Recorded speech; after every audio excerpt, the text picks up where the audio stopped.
Okay, guys, so part two. So, paramedics came and, he died in custody. Well, while they were arresting him, because he ended up dying from his injuries in the hospital a few days later. But he was literally like two houses from his home, and that was it. And what I find crazy out of all of this, and they are having protests right now, just so everybody knows, but they're peaceful protests. No one has destroyed any property or anything like that. The people are peacefully marching. They have, stopped on a bridge and they were stopping some traffic, but the people were letting them protest because they're making their way to the police department. But there have been no issues with that because the family asked for there to be no, craziness or anything like that because they don't want their town tore up, which is rightfully so. I wouldn't either. But what I find interesting is that these were five black officers who did this to another black male. And you didn't hear really a peep from the mainstream media because it was not white on black crime. And that's what I find to be extremely disgusting, especially when black on black crime has such high rates of, it has such high rates. It does. It's the highest crime that there is black on black crime. And no one ever wants to say anything about that.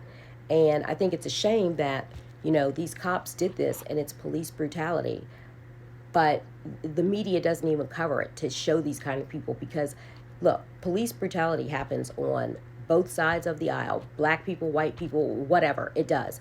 And the left and the media, they're always pushing this freaking racial narrative, and it's just not true.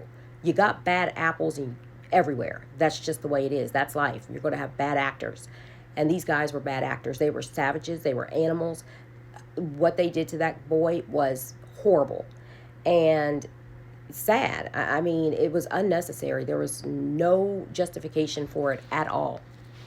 But, the media and the left, they push this narrative so hard.